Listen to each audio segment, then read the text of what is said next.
Good afternoon and welcome to the media, the viewing and listening public, to this afternoon's press briefing here on COVID-19 with official members of government. I'd like to welcome the panel who are His Excellency the Governor, Mr. Martin Roper, Premier the Honourable Alden McLaughlin, Honourable Dwayne Seymour, Minister of Health, the Honourable Joseph Hugh, Minister of Commerce, and Dr. John Lee, Chief Medical Officer. Welcome to everyone. We're going to ask for a quick statement from Dr. Lee so he can bring us up to date, and then we'll move on to the rest of the panel. Good afternoon. We had hoped to bring you results today from the tests that are currently running, but they are still in process, and so we do not have any results to share. Okay. McLaughlin. Thank you. Hello, everyone. I think everybody's been following very carefully how this disease, COVID-19, this pandemic is developing across the world. I know I pay very, very close attention to what's happening internationally.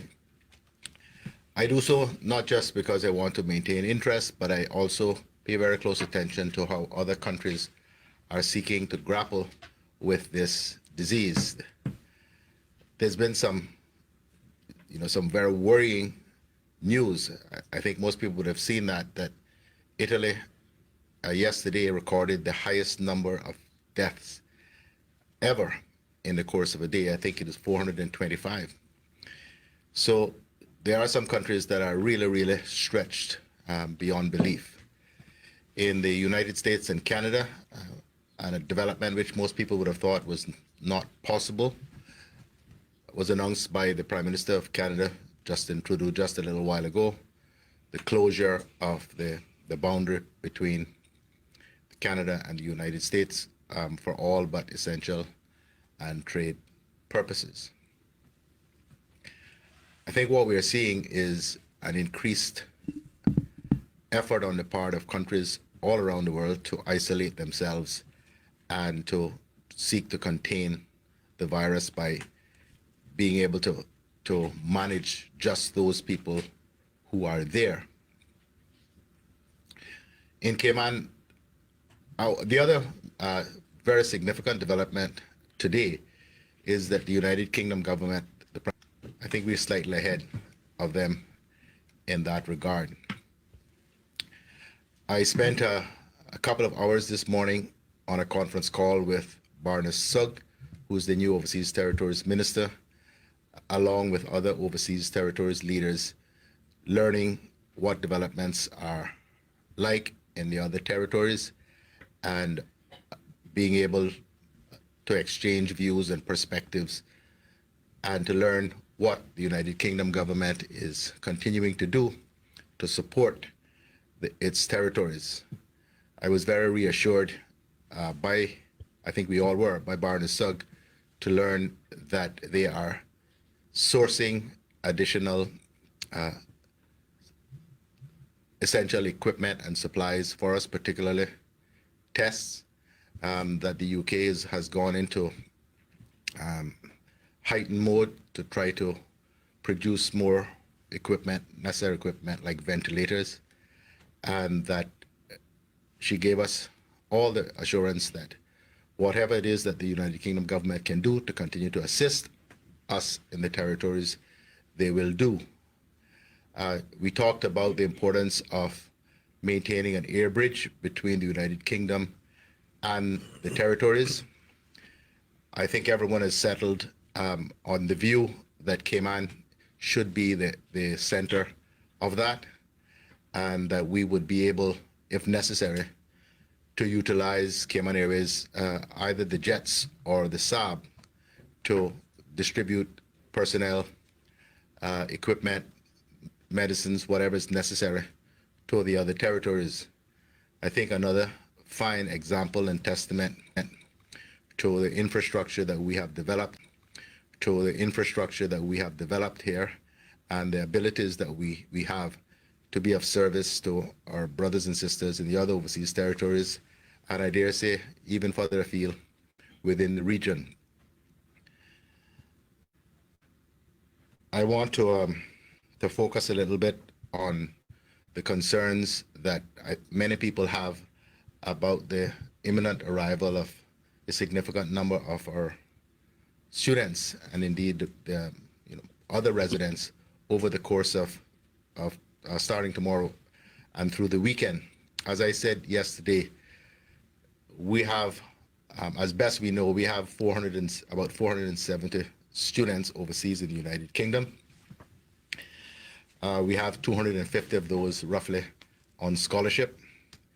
It is the ones on scholarship that we have the best handle on because we are in direct contact with them.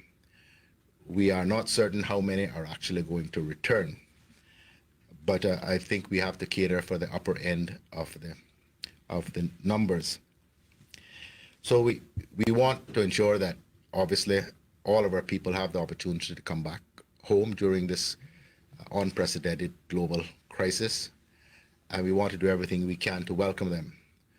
But there are understandably many concerns being expressed across the country about the return of students who would have come from countries where COVID-19 is most definitely present, and want to know what it is that we can do to reduce the risk of them spreading COVID-19 should they have it.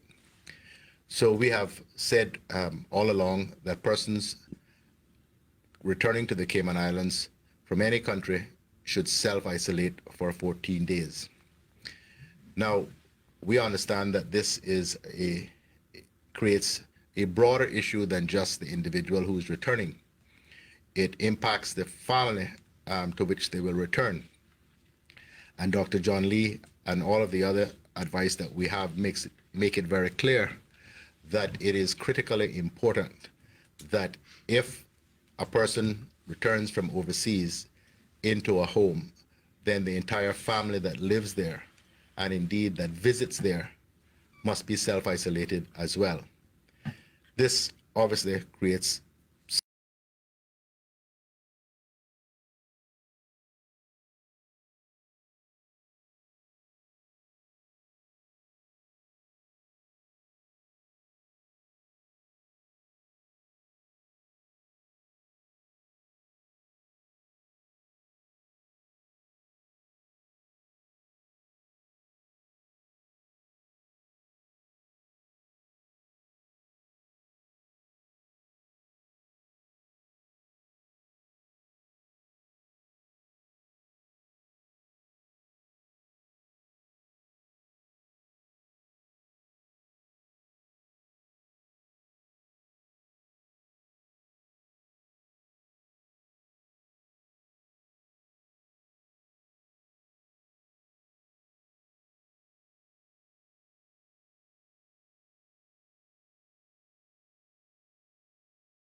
that a central facility will be provided in the form of a local hotel where such persons can isolate until they clear the isolation period, which is expected to be 14 days. We are also putting into place facilities to transport the returning students to the hotel. This provision will be free of cost because we understand that we need to do all that we can to reinforce strict protocols for isolation, particularly for such a large group of persons. The facility is intended for young adults who are returning from school abroad. minors who were away at boarding school would need to home isolate with their parents. We do not have the wherewithal to take responsibility for minors at this stage. Alternatively, if such students must go home and reside in the home of an essential worker, then separate accommodations for the same 2-week period will be provided to allow the essential worker to stay out of the home for the 2 weeks that the home is under isolation protocols. This provision will only be available where the essential worker moves out of the home without coming into close contact with the returning student. The exact plans for this are still being resolved by the civil service overnight, working closely with key private sector partners. And I want to say my heartfelt thanks and that of the government to the hotels who have volunteered to provide not just their their accommodations, but also more broadly their facilities for this purpose. This is a real step forward, and even I should say that we're even more grateful because these hotels have offered to do this at no profit other than cost recovery. We can't thank them enough for stepping up to the plate in a time of emergency. This is another example of true public-private sector partnership, which from its very beginning has been the basis for the tremendous success story that these Cayman Islands are.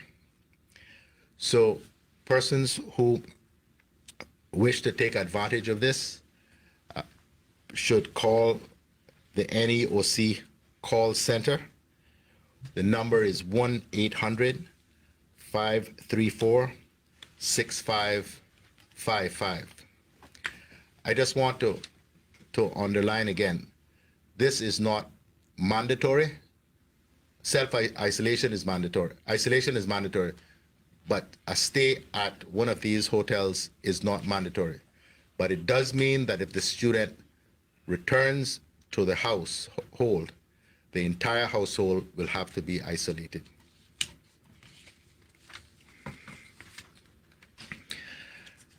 I have a couple of other things that I want to mention as well. I think we're making some real good progress on a number of fronts. On the 16th of March, we announced the decision to close the airports across the Cayman Islands. Both points of entry, namely seaport and airport borders, are closed for 60 days in the case of the seaports and an initial period of 21 days with respect to the airports. The largest Caymanian-based subsector of the tourism industry impacted is public transport. And so to provide some financial ease to the Caymanian operators and Caymanian drivers, we have taken the position of offering a one-time stipend to the following Caymanians working in public transport who meet the below criteria.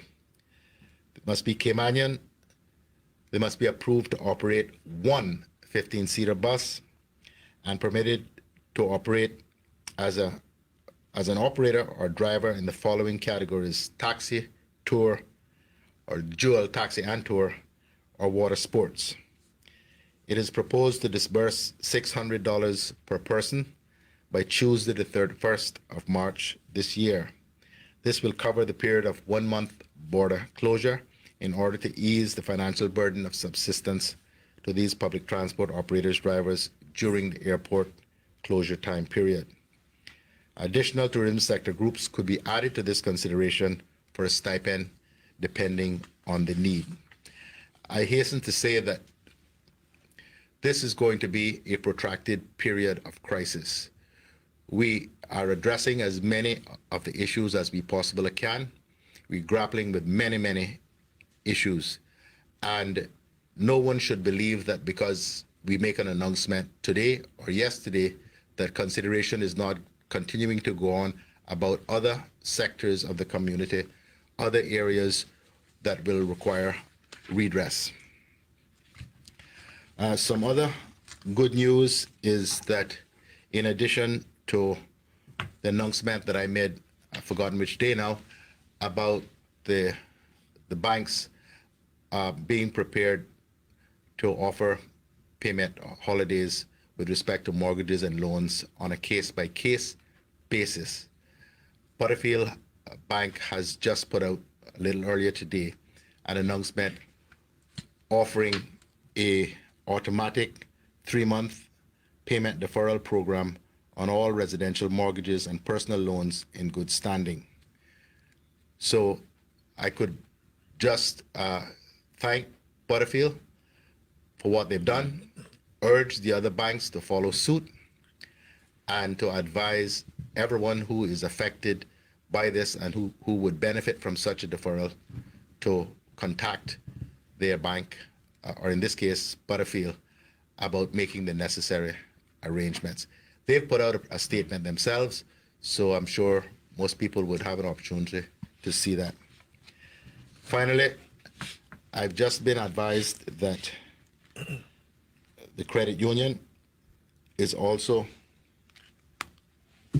Minister Hugh, I think you had it, it is also urging customers to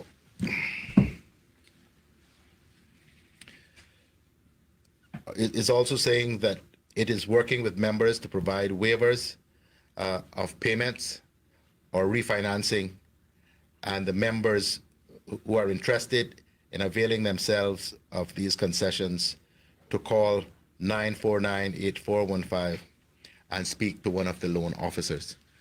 So again, I want to commend the whole business community, it seems, for being not just accepting of what government is proposing, but themselves being proactive and being prepared to make concessions to help all of us get through what is bound to be a most difficult of times. This is how Cayman has always managed to come out the other end in good shape and very strong. And it warms my heart, I have to tell you, to see this kind of a response from the business community. Governor. Thank you. Thank you very much, Premier, and good afternoon, everyone. I mean, like the Premier, I think all of us are greatly concerned when we look globally at what is happening now. We're up to 200,000 cases and 8,000 deaths, although 80% of that is in Europe and Asia. So all the measures that we have taken, all the social distancing, I again strongly support the strong measures that have been taken by government. All of these are helping us to contain the threat to our islands, and they are all extremely important. I do want to also pay tribute to the work of the Deputy Governor and the Cabinet Secretary and many others in our National Emergency Operations Centre and our policy group. These structures behind the scenes are doing huge work and advising Cabinet on policies that need to be taken. And in fact, today, Cabinet held probably the first ever in history meeting by Zoom. So we had some people who were not there, they were at home or they were elsewhere.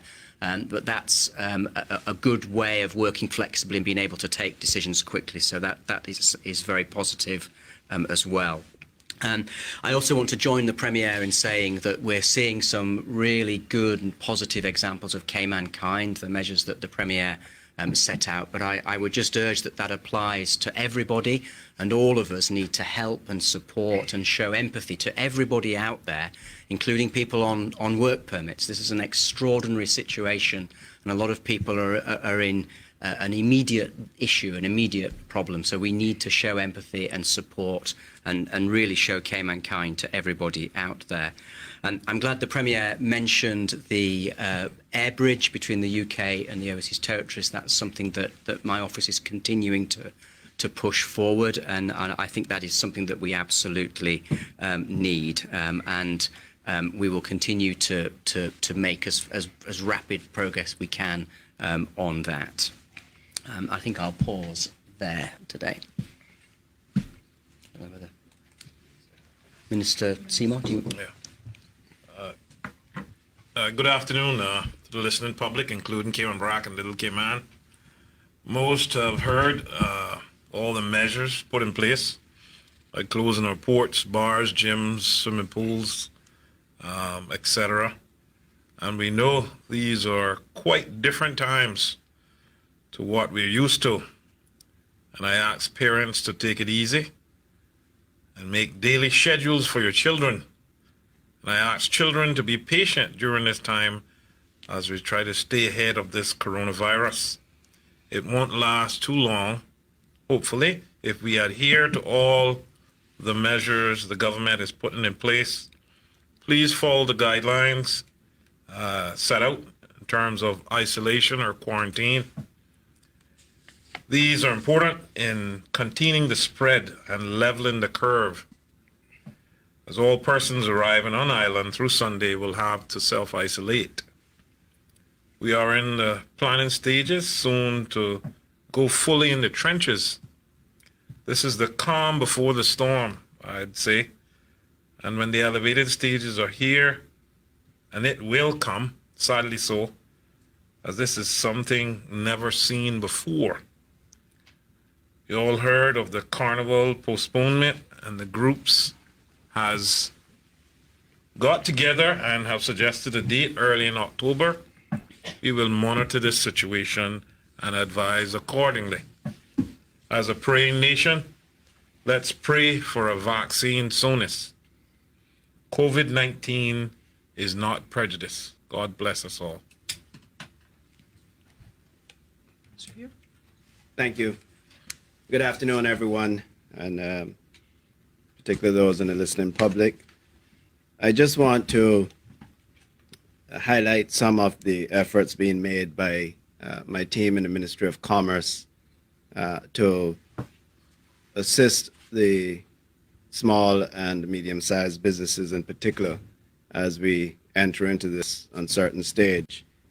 We understand that there is business, but certainly not business as usual. And in response to that, and in response to what we would consider the economic fallout for our small and micro businesses, the government, through the Ministry of Commerce, is getting ready to assist small businesses across the island to weather the disruption caused by the virus so that we can recover as quickly as possible. We've already started to use a multi-channel approach to providing information to small businesses so they can prepare and respond to this virus. The government's website, www.gov.ky/coronavirus, has a wealth of information and resources specifically for businesses and commerce. And I want to encourage business persons to access and use these resources that are available to them. My ministry staff will also be sending information on the government initiatives to the Small Business Association so that it can be filtered down to their memberships. We are in discussions with the leadership of the Chamber of Commerce, the Cayman Islands Small Business Association, and other groups to agree on tangible solutions to assist our small and micro-sized enterprises and to retool and repurpose in this new environment. The ministry has fast-tracked the opening of the Cayman Islands Center of Business Development. The center will provide services to the public starting Monday, March 23rd, and begin with a focus on business continuity, training, and coaching. Small and medium-sized enterprises with an urgent need for assistance with cash flow management, business impact analysis, or those that need to redesign or rethink their business models will be urged to contact the center. Training during the period will cover areas such as smart measures for business continuity, best practices for handling a cash flow crisis, conducting a business impact analysis, business model innovation, social media marketing, and online freelancing opportunities. Through coaching sessions, the center will also work with small businesses to prepare entrepreneurs to be in a position to renegotiate existing loans with commercial banks or to request and access a period of moratorium on such loans. Efforts are also being made to develop opportunities for soft loans via the Cayman Islands Development Bank and other lending institutions. It is very important to note that the business coaching sessions as a client of the Cayman Islands Center for Business Development will be a prerequisite for accessing these programs. Given the importance of social distancing at this time, the center will operate by appointment, via teleconference, or virtually during this period. Persons may call 244-3451. That's 244-3451 or 244-2498. That's 244-2498 during the hours of 8 a.m. and 5 p.m.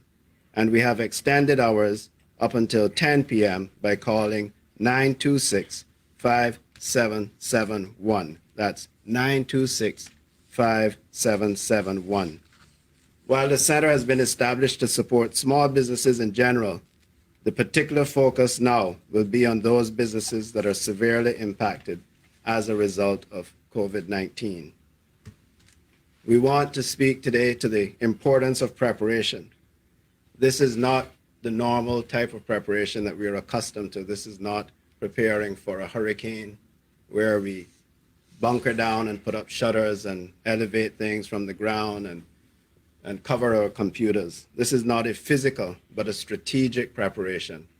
And so we want everyone to take advantage of the opportunities afforded by the center so that they can recover from this virus at the end of the period and retool, revamp, and re-enter into the economy as strong and as viable as possible. So I, again, would like to reemphasize that we are working diligently within the ministry, along with the private sector and NGOs, to ensure that we can provide as much support and every opportunity for our small and micro businesses to survive this COVID-19. And I would encourage everyone to please contact the Business Center, ensure that you're registered as a client, and take advantage of the programs being offered. Thank you. Thank you to the panel. We have lots of questions that are coming in through the media, as well as I have a lot of questions as well from the general public, some of which have already been answered. We will take as many questions as we possibly can, and those that we can't take today, then we'll move them on till tomorrow. Let's open the floor for questions. Rashma? Okay, no worries. Kevin Morales with the Cayman Compass. Mr. Hugh, just to clarify what you were just talking about. So, first of all, how do you define a small and medium-sized enterprise? Thank you. Ken, those are defined on, have been defined on the, and I don't have the exact numbers for me, but those are defined under the incentive program under the Trade and Business License Law. So we'll follow the same guidelines. So if they want to, they know they're going to be cash strapped over the next several weeks. You had mentioned soft loans through the Development Bank and other organizations. What are those organizations? And is that the only access that they have to, I guess, getting a cash injection? Well, those, I'm sure that individuals are, if they have the opportunity to find other cash injections, they certainly can. We are very much in the negotiation stages and the planning stages of providing these soft loans, or if you want to call it that. But yeah, we are working certainly already we've met today with the Cayman Islands, CIDB, Cayman Islands Development Bank, but we are reaching out to other organizations as well to see what the opportunities are there. Thank you. Dr. John, you would like to say something before we move on? What was that? Excuse me, I just wanted to mention about isolation because there are a lot of questions about home isolation. Okay. So if I could announce that there is a new isolation sheet, which is a follow-on to the words that we had. This isolation sheet is on www.hsa.ky/coronavirus and gov.ky/coronavirus. But within that, I want to just explain an issue. Although the whole household will need to be isolated, if there is somebody of interest within that household, even within that household, in order to protect the household, particularly if they're somebody older or more susceptible, the person of interest within that household should try to withdraw or should withdraw from household activities as far as possible. So please read the guidance that's in either the printed matter or in the new self-isolation sheet, because it sets out that and makes that point clear. Additionally, I want to make it abundantly clear for the students that are returning that this is isolation. It is not a group activity. It is an activity you have to undertake on your own in order to protect everyone of the island. If you begin to mix in between the students when they return, you have undermined the whole effort that we are putting into this. So please take that point very, very seriously indeed. Thank you. If I could just, that leads into a question that one of our viewers has for you, Dr. Lee, or for anyone in the panel. This person said that they just returned from a flight today from Cuba, and they were actually given that pamphlet by immigration, but they were told that the person didn't have to stay at home, that it was up to their employer if they wanted them to come to work or not, but they were told that they did not have to go into isolation. So there seems to be some confusion Dear Father. out there. I think the matter is really because this is very hot off the press. So all of the information has not been shared out fully, and it is being shared out constantly as we speak. But it's not advice. The request is that you will isolate yourselves at home and with your whole household in the manner I just described. That is for everyone, Yes, as the Premier made clear yesterday. Right, he did make it clear several times this week that it's not a law, but you're encouraging and asking people to self-isolate. Okay. Rashma, you had a question? Okay, thank you. Reshma Raghunath, Cayman Compass. This is for the Premier. You talked about the stipend that will be offered to the tour operators. How can they access this, and where would they be able to apply for this? What's that process going to look like? Well, the thing with this is these are all licensed operators. So we know who they are, we know their names, we have their contact numbers. So they don't need to do anything at all in terms of applying. Every one of the registered ones who meet that criteria will get the money. Okay. Now, you talked about sending students to a hotel when they arrive. Have you isolated which hotel they'll be sent to, and can you share that with us? We've been offered 3.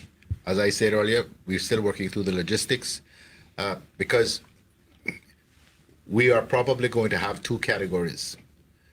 We're going to have those students who don't want to put their family through, having to stay at home, everybody, for 2 weeks, and they'll go into a facility. And then we will have some essential workers who themselves would rather stay away from the family than to put the whole family through that situation. So they will stay in a separate facility because as far as we know, they are not at risk at this stage. So we haven't worked out the logistics of quite which one will go where. I think we'll need to have a look at the numbers to make sure. But probably by tomorrow, we'll be able to make that announcement. Okay, so in terms of the, I know you talked about, Minister Hugh, talked about the soft loans. Are there any plans to, say, give a bailout to the small businesses, any cash incentives that you can send their way so that they can sustain themselves, so that we can return to business continuity when this cloud has passed? Not at this time, and we're still working on, as I said earlier, it's business, it's just not business as usual. So in the early stages, we're looking at, are there opportunities for businesses to evolve into another sector? I think we use barbershops, for instance, and hairdressing salons. Do they have products that they could deliver to clients? Can they sell products, continue business in some fashion? Restaurants obviously have the opportunity to do deliveries. There's ways that persons can continue to have some revenue coming. At the end of it, And of course, like I said, it's very important from the onset that businesses start to prepare. Whilst it's not a physical preparation, it is calling your landlord and talking to your landlord about what the future looks like and what you can afford to pay for rent if you can afford to pay for rent.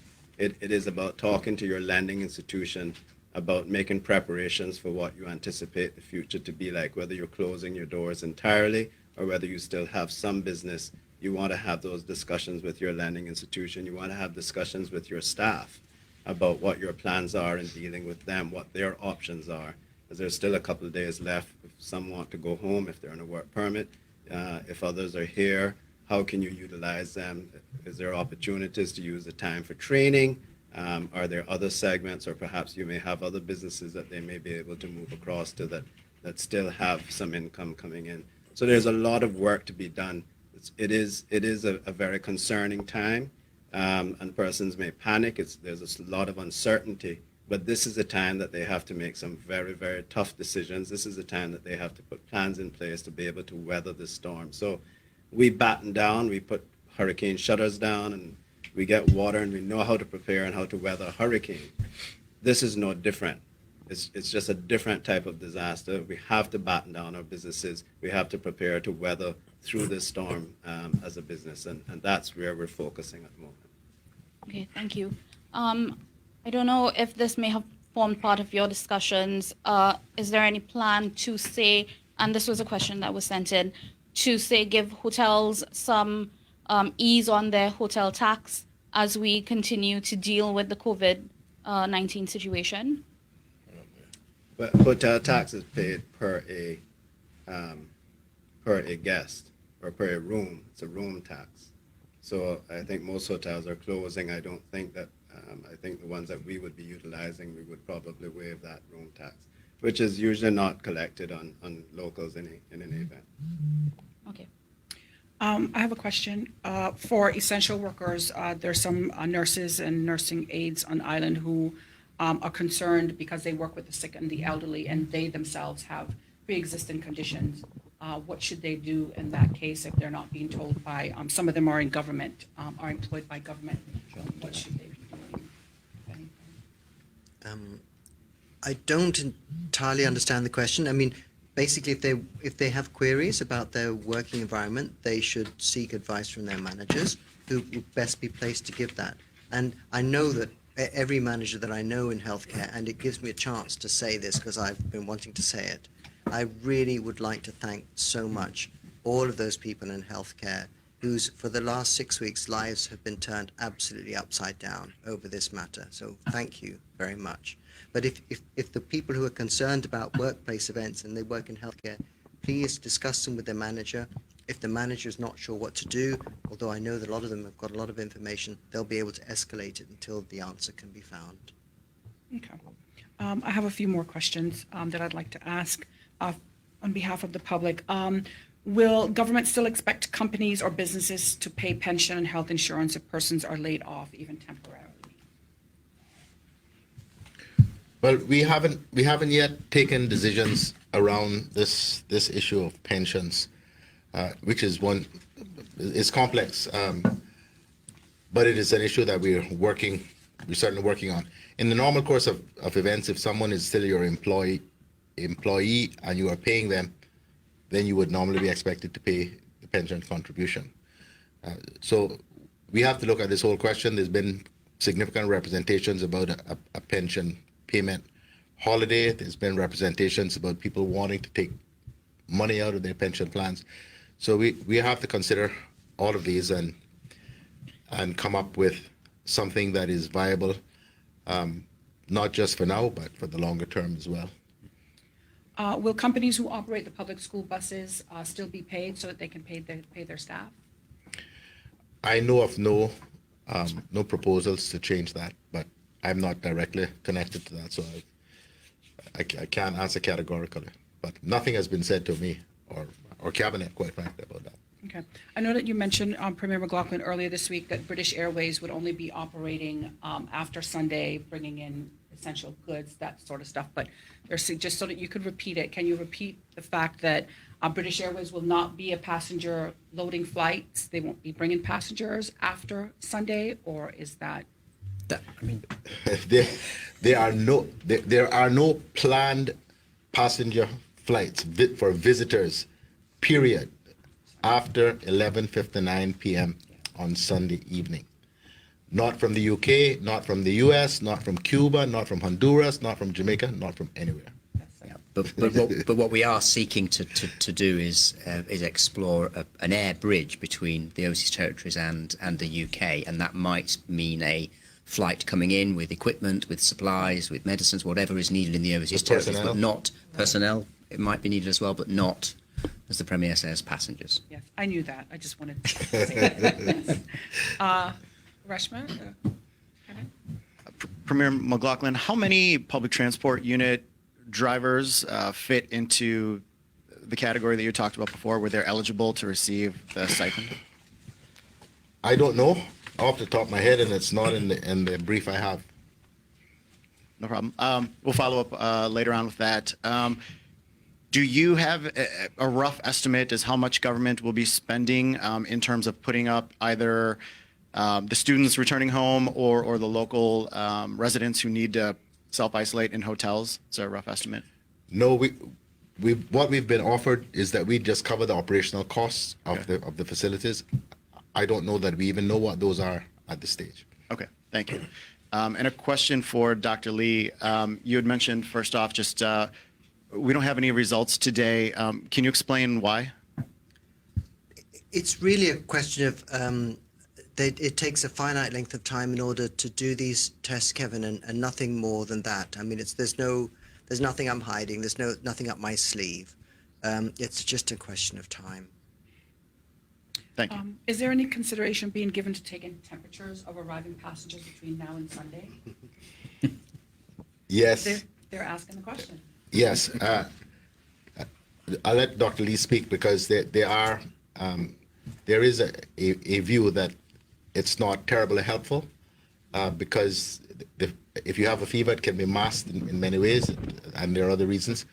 But out of an abundance of caution, and because there is so much concern about it, we have decided that that's what will occur. Okay. I don't really have anything to add to that. Covered it Okay, well. I'm happy I asked that question. But I think the Premier got it right. Yeah, Premier spot on. Okay. You mentioned credit union earlier, Premier McLaughlin, and someone is asking, they said that credit union is actually charging an application fee for the waiver that they're offering. And the person is saying, well, how can I pay a fee if I'm going to go to Fee for a and waiver. ask for a waiver? Get that sorted. Well, we'll have to get that sorted. I mean, but the credit union, understand, is not a government-owned entity. Right. It's owned by the members. Right. Right. So we can only give what was the word I'm looking for? Encouragement, Right. a steer, Yeah. make a proposal. It's not a decision which lies within government's hands. Yeah. I have two other questions. One is from teachers. Will they be paid through this time off from school? Absolutely. There are no civil servants who have to worry about their salaries. Right. Okay. Preschools who've had to close their doors, will they receive some type of assistance to pay staff, for instance? I don't know the answer to that question, and I haven't been briefed on it. Okay. Dr. Lee, is there anything that you can say to owners of pets? I have to declare a vested interest. People will have seen me walking my dog every day. What I would say is that we are still learning an awful lot about this virus. There is currently no evidence that we have discovered that they are that domestic pets are a cause of transmission of COVID-19. There is still a concern around animals used in agriculture, but we don't have enough information to say. I think it's important for public health around the world, you always need to protect yourself from the potential that your animals can give you illnesses, because it is possible. Whether it be something they've picked up from another animal, whether they've picked up something from the ground, it is possible. So good hygiene around animals is always the right thing, right practice to undertake. But I'm sure we'll have more information in this regard. Everybody is aware that there was a case where a dog was found to have virus in the animal. That doesn't mean the dog is able to transmit the disease, and these sorts of questions we'll only know with time. But there is no current evidence that domestic animals are a risk. Thank you. This is for Premier, or Governor, maybe you can answer it. We've been getting a number of reports about the last flight out, the BA flight for Sunday being cancelled. And can you shed some light on that, some clarity on what the position is for the outbound flight? We've had no indication of that whatsoever. So I do not think that is correct. I don't know where that's come from. As far as we're concerned, that is absolutely still operating. I'm certain that's not the case. We just got confirmation yesterday, and we had to do some extraordinary things because, of course, BA is not allowed to discharge passengers in the Bahamas, or won't be after Thursday. So we had to do some some extraordinary measures so that BA was able to stop in Nassau and refuel before it goes back to the UK on the latter two flights, which is the Saturday and Sunday. So, and we got special permission from the Prime Minister. So I think we would know if there was to be some change of plans. Okay, well, the responses that we've been getting are from passengers who are trying to get onto that flight and travel agents as well. So I don't know, maybe that could be something that could be... I mean, we're aware they're very full at this stage. I mean, maybe that there isn't availability, but as far as we are aware, that flight is operating. Thank you. This is for Minister Seymour. We have a lot of people who are facing situations where their mental health could be, impacted. We have people who are facing the unemployment line. We have people who are separated from their friends, their co-workers. What provisions, if any at all, are in place to assist these people to deal with these mental health issues? Well, we've just I heard today. I don't have the number, but we've just opened a mental health hotline. That's one of the measures. Yeah, we propose to make the announcement tomorrow. We'll make that announcement tomorrow. Yeah. Okay, thank you. Well, at least it's good to know that it's Yes. consideration.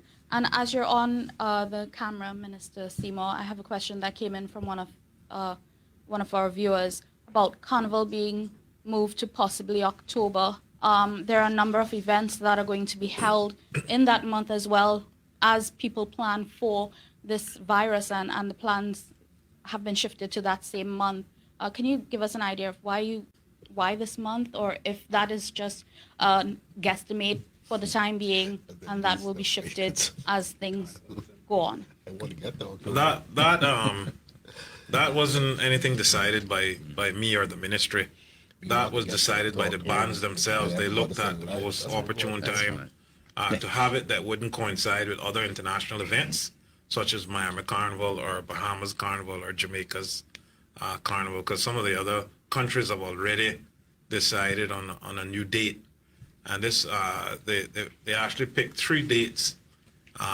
One of the dates are even in November, but it looks like they lean more to the first week of October, more October 3rd. So that hasn't been confirmed.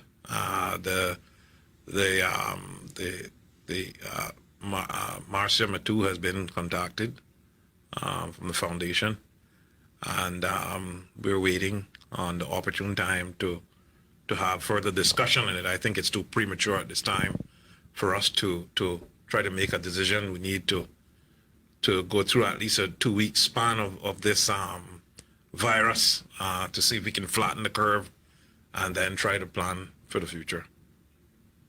A question from Cayman News Service. Some of their readers have been asking if government can address the insurance issue for what is expected to be an explosion in delivery services, as we've seen over the last few days. They said that they understand that delivery, especially for food, requires a more expensive specialist coverage, and it can't just be an add-on or even given to regular cars to deliver the food. So is there anything that can be done to reduce the timelines to get these new policies and address the cost of restrictions, given how essential delivery could be to people and the economy over the next few weeks, months?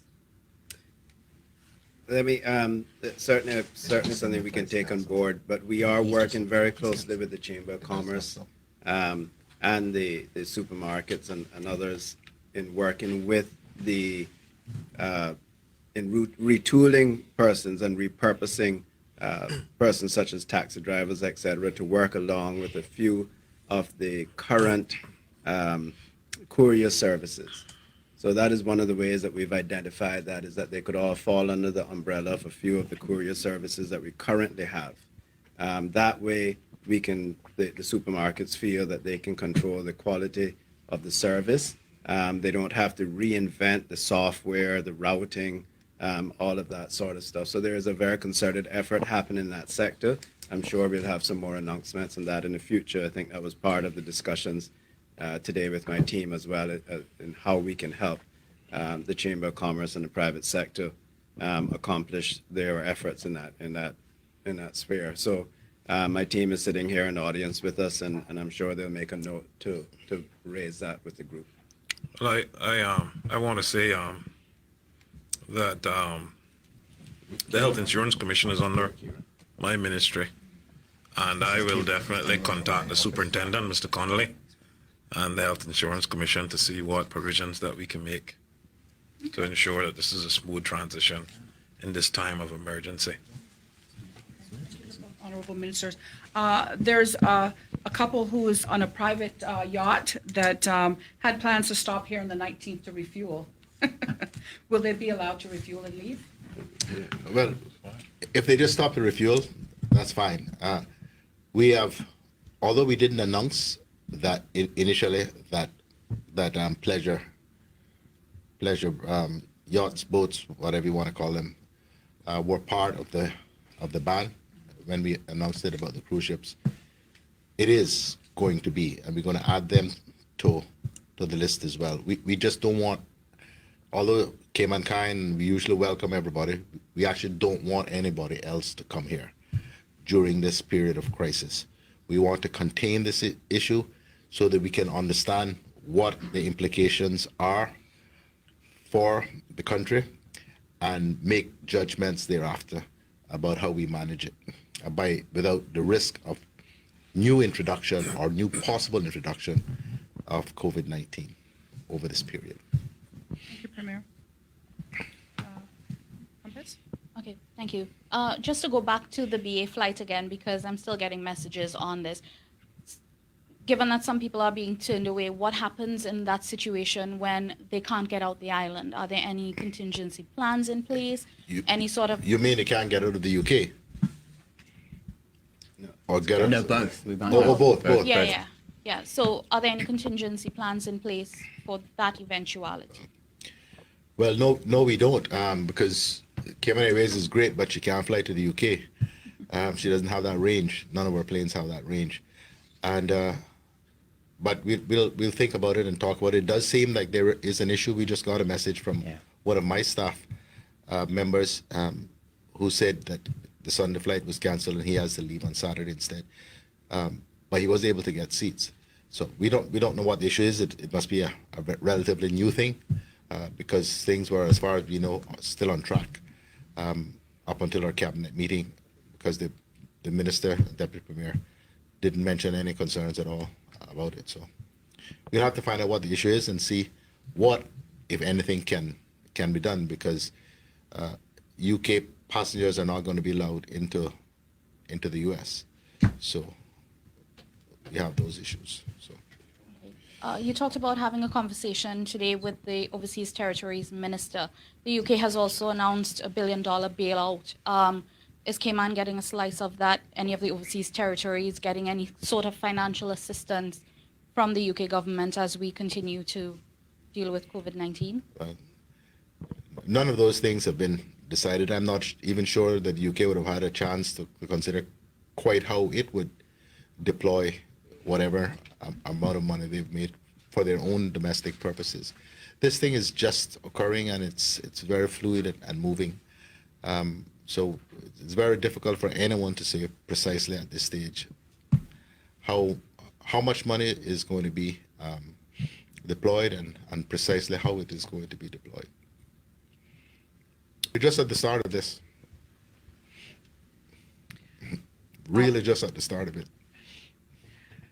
Are dental practices, private doctors, physiotherapists, will their offices be asked to close at some point?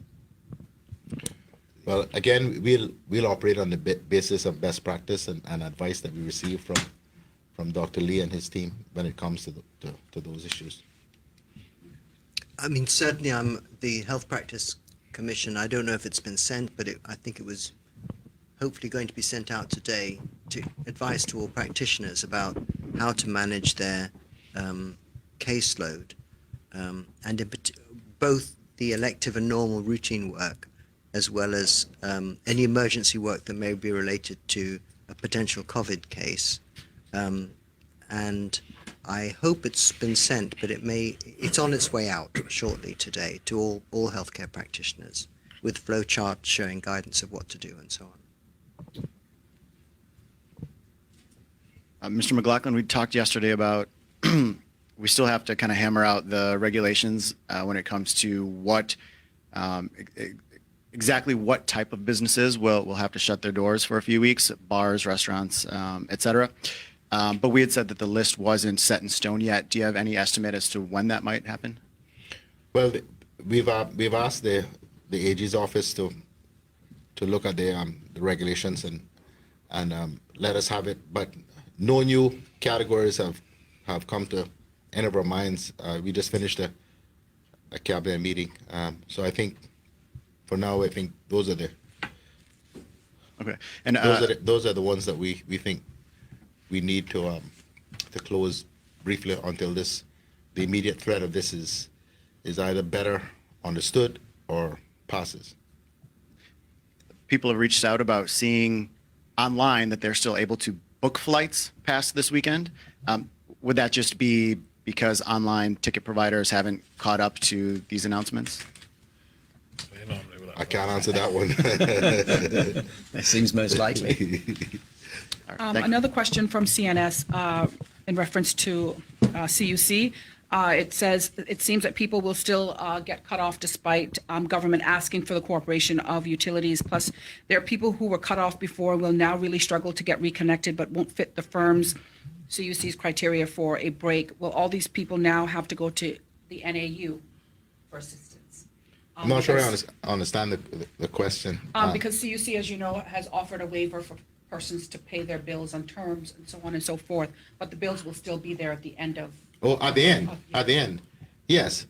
Well, we fully understand and know that if you couldn't pay your bill in the good economic times that were in the recent past, it is highly unlikely that you're going to be able to pay them during this mango season. So NAU will have an additional load to deal with, additional burden to deal with, and that's why we're gearing it up to be able to do so. We fully understand that that despite these their waivers or deferrals, they're not forgiveness, right? So the bill is going to be there at some point. So we'll just have to do, we meaning government, what governments do, help those who can't help themselves. Could I just go back to the BA flight, because I asked my office to check. They are saying the plan is still to operate the flight, but there are problems with the website. So I think there is clearly a bit of confusion, but my information is that flight still goes. So I think we'll need to check that when we get out of this press conference. And put out some reassurance about it, because clearly people are being affected. Yeah. Okay, Governor, since we have you on the camera, I might as well ask this question to you. You talked about the public health team being on island. Can you tell us what sort of involvement they've had in terms of the discussions today with the overseas territories Are they going to be cooperating with them in terms of sharing the information that we have here, or are they going to be going across to the other overseas territories to, expand what we have had, the operations that we have had in place here? So the Public Health England team is still here. They're the 3-person team, and they've been focusing on the 2 areas of Health City and helping to get Health City back running as quickly as possible, and on our testing system. And they have been very satisfied with how that testing system is operating, and are wanting to use that experience to help the other overseas territories. So they are certainly now planning to go to other overseas territories, and it was very good for Cayman that we were able to get them to come here first to help us get our testing facility up and running. So I don't know what their schedule is for future visits, but that is certainly their plan. I'm just curious, did they bring any cash along with them to help us? Has Public Health provided any financial assistance to the Cayman Islands? I mean, Cayman has historically never required finance from the UK. So Cayman is self-sustaining and has been able to fund its own operations. So no, that wasn't part of this visit. It was more about sort of technical assistance and support, but also looking at what Cayman has done, because Cayman has been developing its own capability in this area. So Public Health England have been able to learn from what Cayman has been doing, as well as bringing their own experience to bear as well. You may want to mention a bit that because we had the platform in place, that was the only help. So the Cayman was already developing this capacity to do testing. So that was why we've been able to get this up and running before many of the other overseas territories. But it's also not clear that some of the overseas territories have or will have the capacity to do testing. But Public Health England certainly want to help them to do that. Thank you, Governor. Dr. Lee, this one is for you. If you can provide us with any updates or information on the remains of the COVID-19 patient, what's happening with it? How have you dealt with it? Sorry, we only have one confirmed case at the minute. Are you asking about the gentleman that's deceased? Yes, sir. What was your question specifically about this gentleman? What have we done with the remains? Has his remains been sent home? Is it still on island? Can you share any sort of information with regards to that?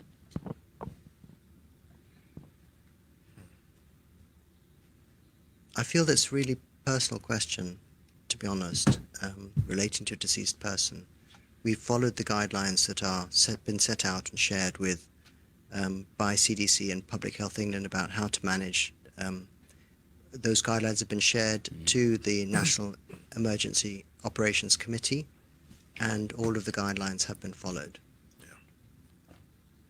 Okay. Any further questions? Good, thank you. Good. Okay. I do have one more question. Questions are coming in like crazy, to be honest. This one is from a civil servant, as a matter of fact. Can you please ask why is it that government staff was not allowed the emergency funding? I guess the deputy governor would have been able to answer that. There's some kind of an annual fund that they can tap into, maybe $500 or so. It says a lot of people are living paycheck to paycheck. While we appreciate getting paid early, we still have bills and school fees, et cetera, to pay, even if it is that we need to pay it back over a period of time. Could it be an option for civil servants? Well, I don't think we've got anyone here on the panel who can answer that Right. specifically, but we'll take that. I wasn't even question aware away. it existed.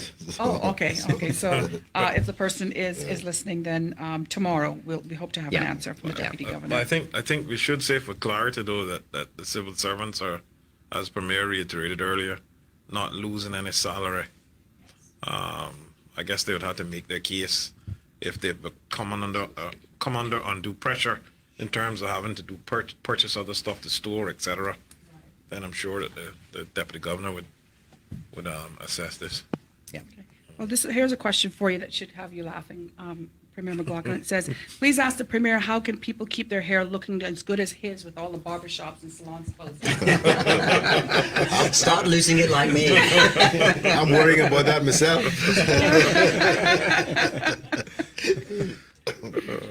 Oh, wow. Okay. Right. I just want to say, I can't stress enough. I've had a lot of messages from parents, and in regards to their children being at home, having difficulties understanding what is going on and why they can't hang out with their friends.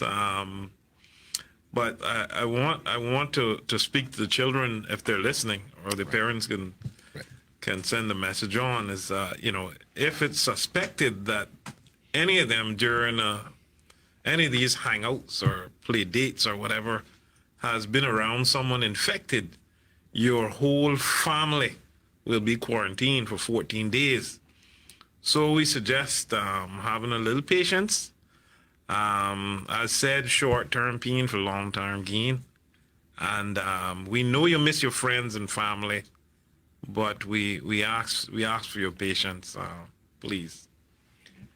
Dr. Lee, a question for you, just for clarity again. How many additional test samples are in the mix currently? It may have, the number that I have, it changes all the time, but the last time I had an update, which was about 3 hours ago, was that there were 44 that we're awaiting results on. So we've had the 20 that we've given the results, preliminary results on. We're awaiting a further 44. Is that 20 in that 44? No. It's not in addition to. So Dr. Lee, just to clarify, so we can say 64 Correct. as far as we know right now? Correct. Okay. All right. Thank you. So I have to go back to the first statement I made. The Minister Hugh has just reminded me, because people are asking questions. I ought to have said this is in relation to the management of the students that are returning. We are not saying that it is mandatory for the students to go to one of the government provided facilities. If you have a friend or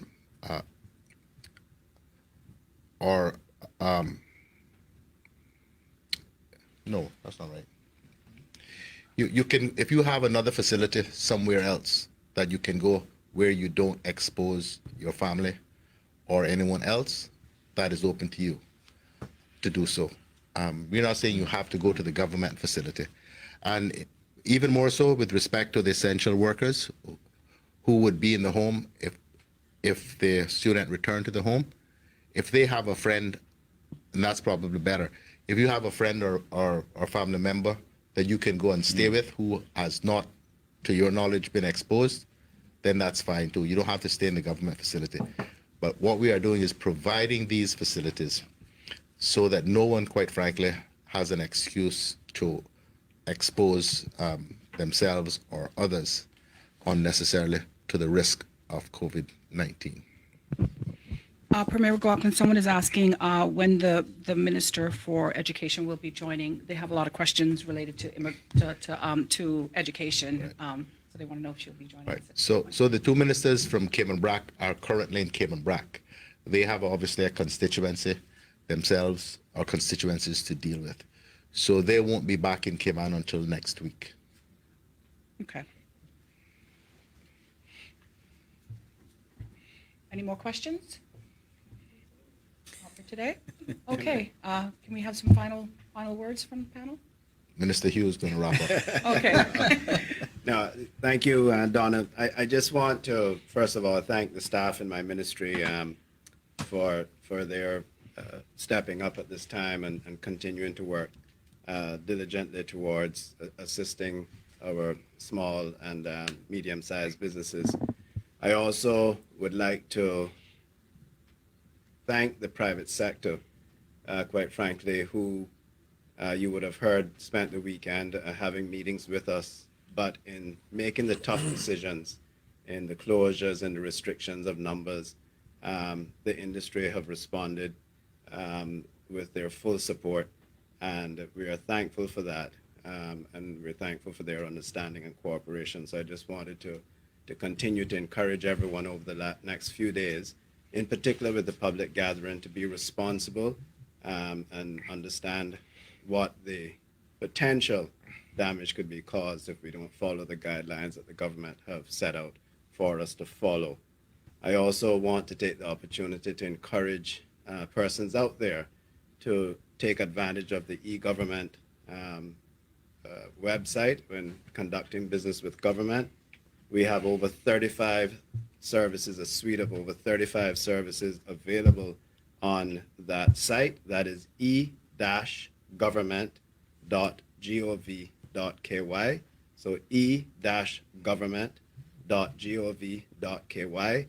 And again, everything from driver's license to immigration to trade and business license to police records are all available from this site.